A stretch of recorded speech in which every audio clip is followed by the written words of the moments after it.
Hello, my name is Celia Smith and I currently attend Indiana State University. I'm an LPN and I'm in their LPN to BSN program. My presentation today is going to be on suicide.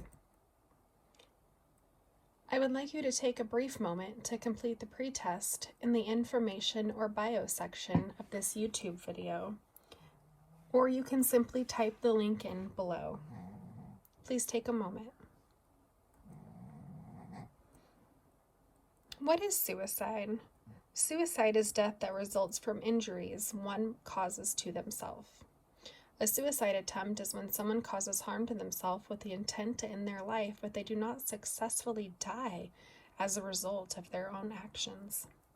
Suicidal thoughts have the potential to affect anyone, regardless of their gender, their background, their age, and it often results in untreated mental health conditions.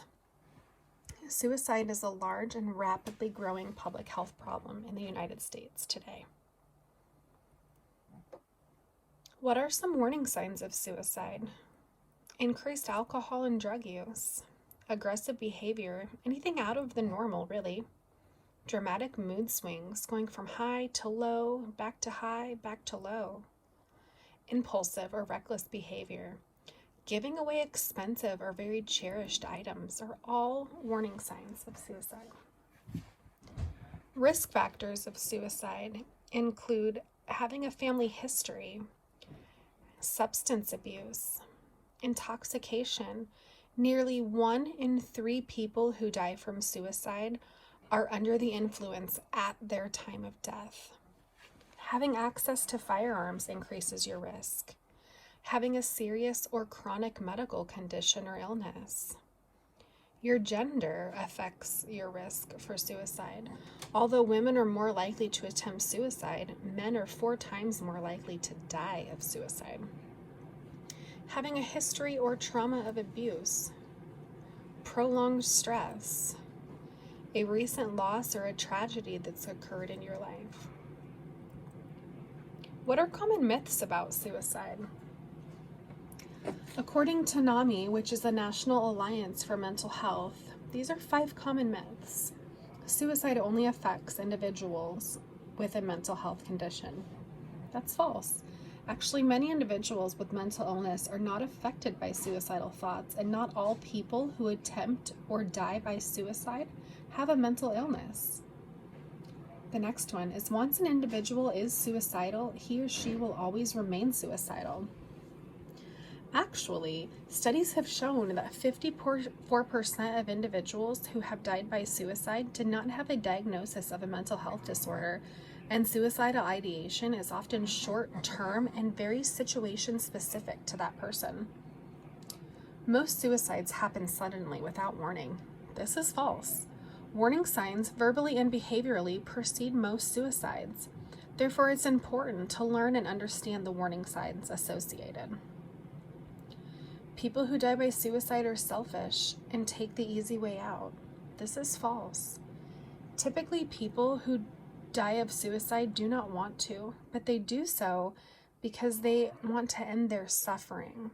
These individuals are suffering so deeply that they are actually feeling helpless and hopeless.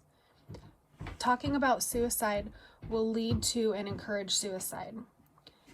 There's a widespread stigma associated with suicide, and as a result, many people are afraid to speak about it.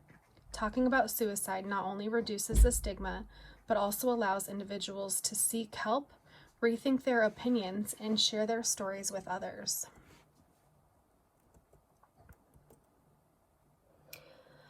Suicide rates. There's typically 1 death every 11 minutes, averaging nearly 50,000 people dying a year from suicide. Many adults think about suicide or attempt suicide. 12 million seriously thought about suicide in 2018. 3.5 million people made plans for suicide, and 1.4 million people actually attempted suicide. The highest rates of suicide are among American Indian and Alaska Natives and non-Hispanic white populations. Other Americans with higher rates of suicide are veterans, those who live in rural areas, those who work in certain industries or occupations like mining, construction, or sex trades. Among those who are suicidal in the United States, 4.8% of them are adults. 11.8% of them are young adults aged 18 to 25. Roughly 19% are high school students, and almost 50% are lesbian, gay, or bisexual high school students.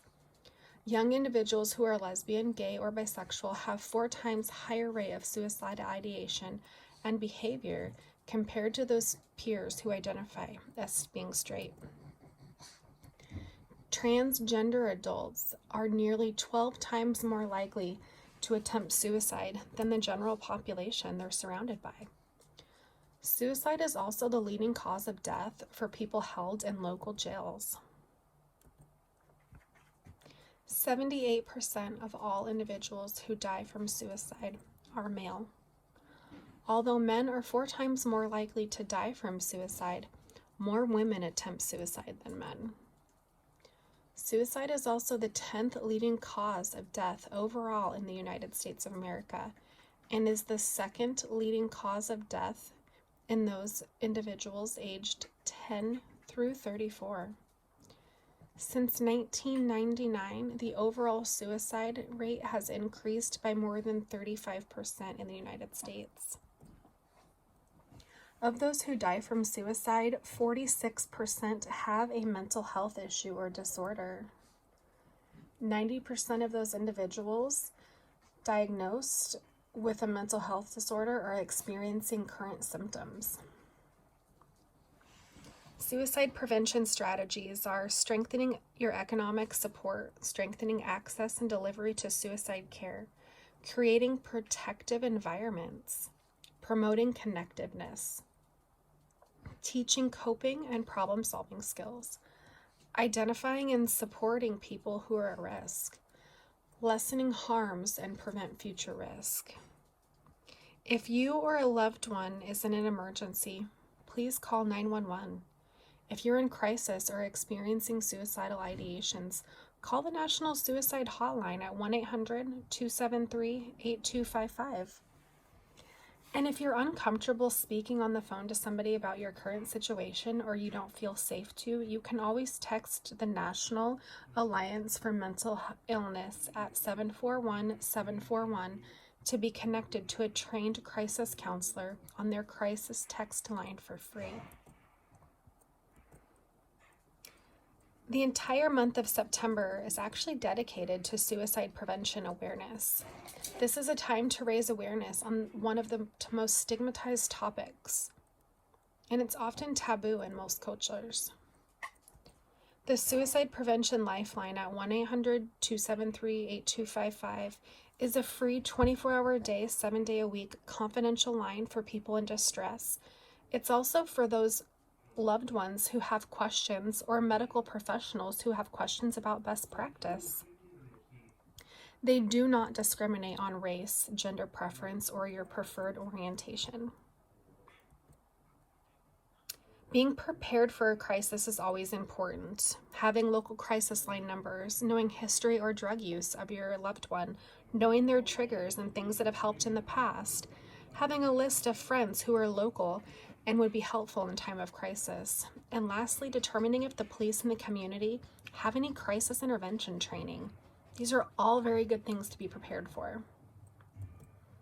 That concludes our training on suicide today. If you could take a quick moment to complete our post-test, it's also located in the information section of this video, or you can type the link in that's located right there. Thank you so much for your time today. And here's a list of references if you would like to go ahead and look up more and get more information or details. Thank you so much. Have a good day.